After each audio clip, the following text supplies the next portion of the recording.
Baiklah, hai Dipok Entertainment YouTube channel Tahuk Teh Buksong Norok Bai Teh Koklam Salan ni hai Fafika Tahuk Teh Buksong tini Norong Bai kaisa video tu feka Miar Rajasthano je Rahul Gandhi kaisa sabawo je kok samani abo belai ke ani bukhawa hatung kha belai kai dukho bunaka ta makai nini adivasi dolit jati nini jat chikon dong no hak nangya khaimani akok rok saikhnarika tei kubangma Porijak lekha pora porijak railway station go kulini samung khai tongmani ab kokrok usai khnarika B.Ed dok porijak nini kubangma degree najak rok yuba larok sakri maya job maya kubangma railway station go kulini samung khaiman rok ab kokrok sai khnarika bo Bharat Joro yatra wo obo hai borok bai malai kok samani ab kokrok sai khnarika te judinu Taklai 2024 ni Lok Sabha Judin Congress Sarkar Phakai Botam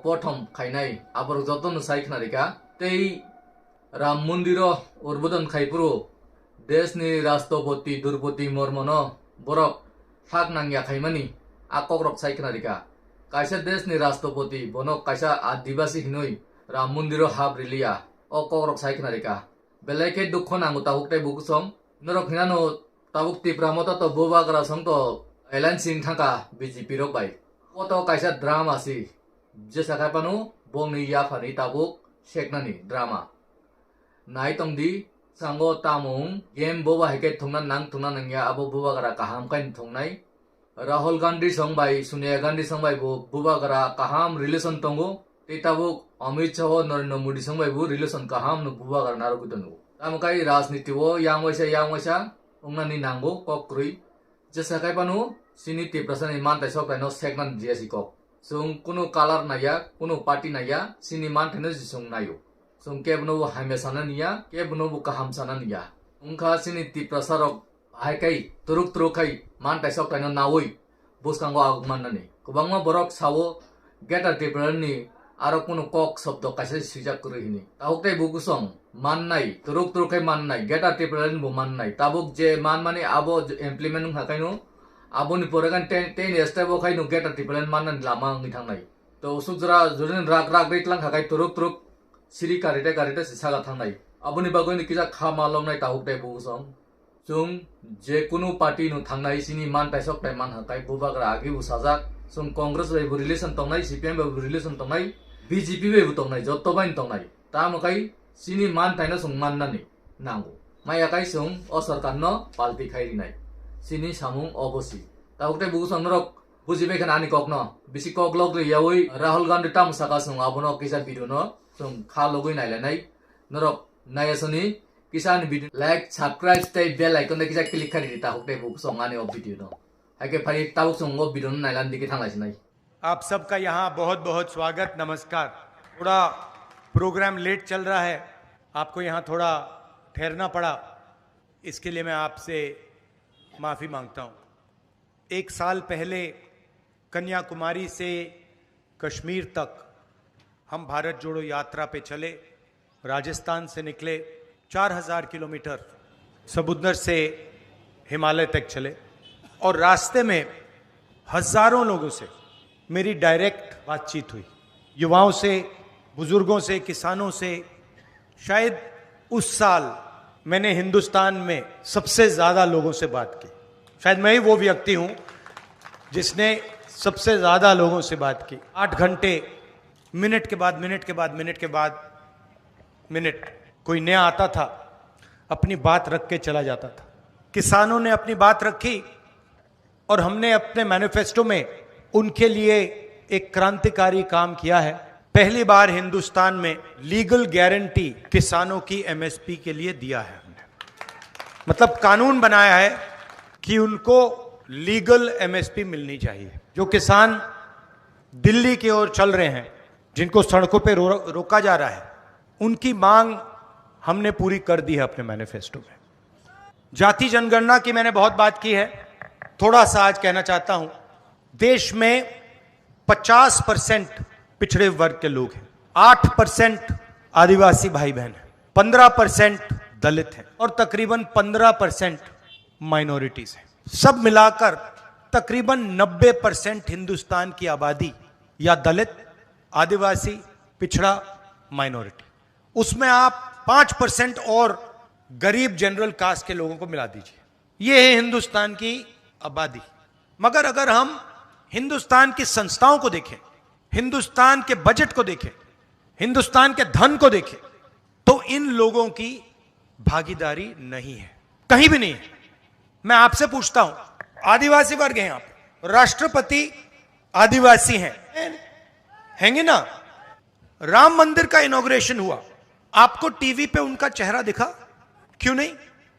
ये फिर से बोलो, क्यों नहीं?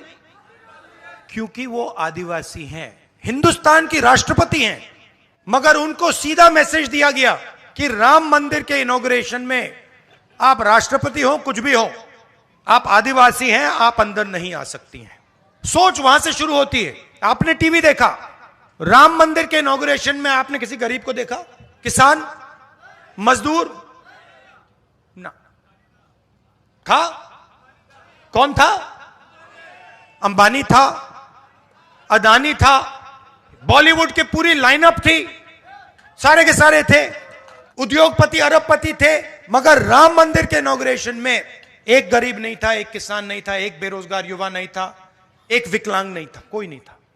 दो हिंदुस्तान बने हुए हैं, एक 5% वाला और दूसरा बाकी लोगों का। और किसी भी एरिया में आप देखो, कहीं भी देखो, आपको पिछड़े, दलित, आदिवासी नहीं दिखने वाले।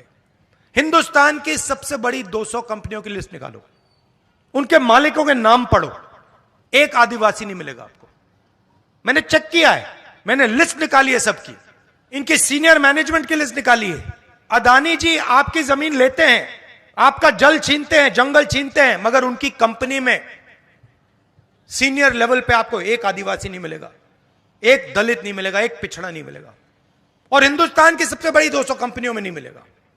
मीडिया में देखो, खारगे जी कह रहे हैं सिर्फ नरेंद्र मोदी दिखते हैं, कारण है इनके मालिकों की लिस्ट निकालो, इनके बड़े बड़े रिपोर्टर्स की लिस्ट निकालो, एक पिछड़ा नहीं मिलेगा, एक दलित नहीं मिलेगा, एक आदिवासी नहीं मिलेगा। 90% हो आप हिंदुस्तान के, 90%, उसमें गरीब जनरल कास्ट भी जोड़ दो, 5% और ले लो और जोड़ दो। मीडिया में आपका कोई नहीं, बड़ी कंपनियों में आपका कोई नहीं। हिंदुस्तान के बजट को 90 लोग चलाते हैं, आईएएस अफसर हैं, राजस्थान में भी वही है, यहां पे राजस्थान की सरकार को 60-70 लोग चलाते हैं।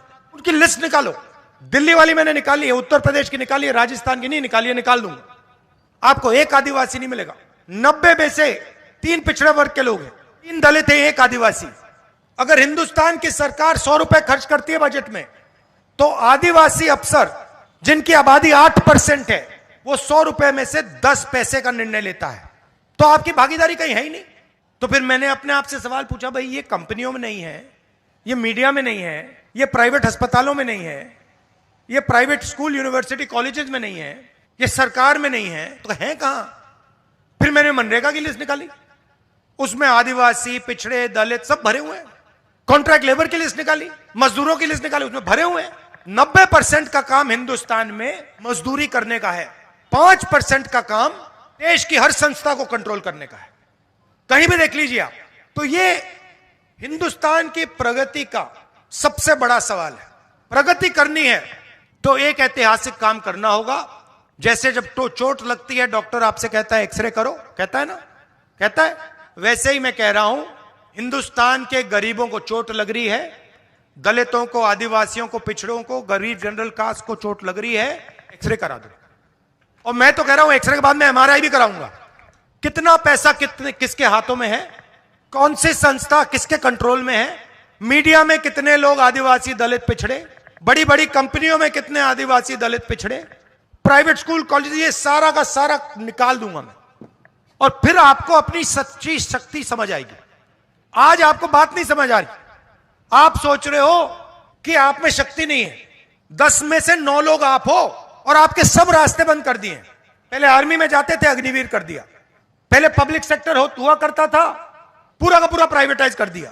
पहले पब्लिक सरकारी कॉलेजेस, सरकारी स्कूल होते थे, अच्छे चलते थे, पूरे के पूरे बंद कर दिए। पहले सरकारी अस्पताल होते थे, बंद कर दिए प्राइवेट। तो जहां जब भी आपके जेब से पैसा निकलता है, वही 5% के जेब में जाता है। पेट्रोल का पैसा भरते हो, 5% के जेब में जाता है। सड़क पे टोल देते हो 5% के जेब में जाता है, फल खरीदते हो 5% के जेब में जाता है। आप जितनी जीएसटी देते हो उतनी अदानी देता है। आप टी शर्ट खरीदो, 200 रुपए की टी शर्ट खरीदो, 300 रुपए की टी शर्ट खरीदो, वो खरीदे, जितनी आप देते हो उतनी वो देता है। आप मजदूरी करते हो, वो प्राइवेट हवाई जहाज में उड़ता है, टैक्स एक जितना। तो जाति जनगणना से ये सब साफ हो जाएगा, देश को पता लग जाएगा, 90% को समझ आ जाएगी बात, भैया कैसे हमें इस देश में ठगा जा रहा है। भारत जोड़ो यात्रा में बड़ा मुद्दा बेरोजगारी थी। युवा आते थे, मैं पूछता था करते हो? राहुल जी बीटेक हूं, एमबीए किया, मेडिसिन पढ़ी, कंप्यूटर प्रोग्रामर हूं, क्या करते हो? कुछ नहीं, रोजगार नहीं है। दिल्ली रेलवे स्टेशन में एक युवा कुली का काम कर रहा था, मेरे पास आता है, राहुल जी मैं तो इंजीनियर हूं, सिविल इंजीनियरिंग की है मैंने, 5-10 लाख रुपए मैंने प्राइवेट इंस्टीट्यूशन को दिए, मैं कुली का काम कर रहा हूं। नरेंद्र मोदी जी कहते हैं पकोड़े बेचो, और सबसे जरूरी मुद्दा है देश के सामने। तो आज मैं आपको यह बताना चाहता हूं कि हिंदुस्तान के युवाओं के लिए, आदिवासी युवाओं के लिए, पिछड़े वर्ग, दलित, गरीब, जनरल कास्ट के युवाओं के लिए कांग्रेस पार्टी क्या करने जा रही है। सबसे पहला कदम हमने गिनती की है, हिंदुस्तान में 30 लाख सरकारी वैकेंसीज हैं, 30 लाख। मोदी जी इनको भरवाते नहीं है, बीजेपी इनको भरती नहीं है। कार में आने के एकदम बाद हमारा पहला काम होगा कि 90% को 30 लाख सरकारी नौकरियां हम दे देंगे।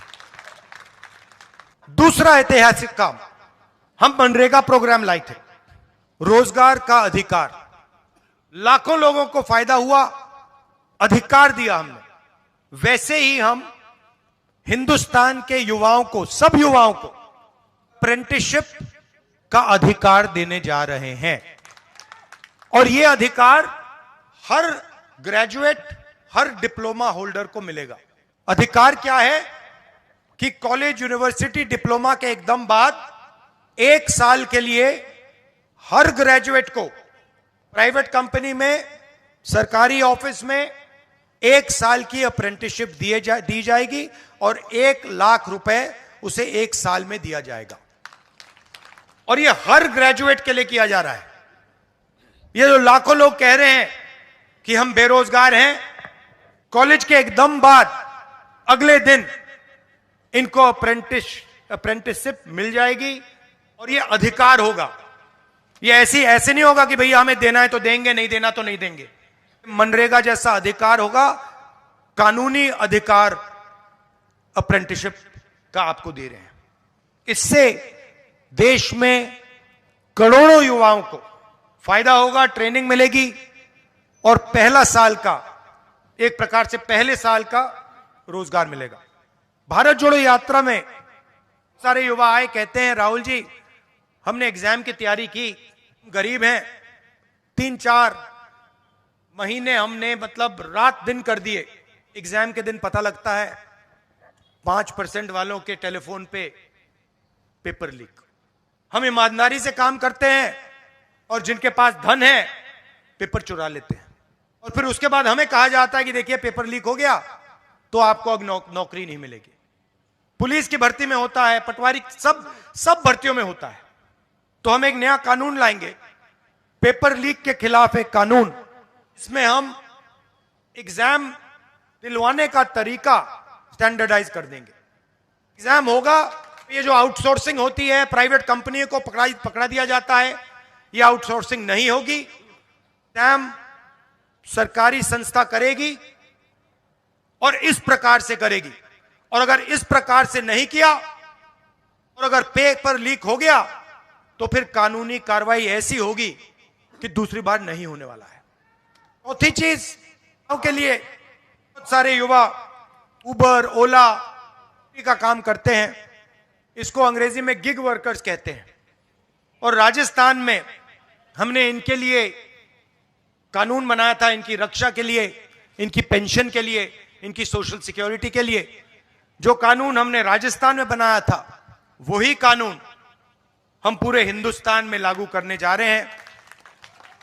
कि जो ड्राइवर का काम करता है, सिक्योरिटी गार्ड का काम करता है, उबर का काम, ओला का काम, ये पिज्जा डिलीवरी जो होती है, ये जो सब युवा हैं, इनकी रक्षा हो, इनका एक प्रकार से पेंशन हो, सोशल सिक्योरिटी हो, और इनको एक दिन में सड़क पे ना करा जा सके।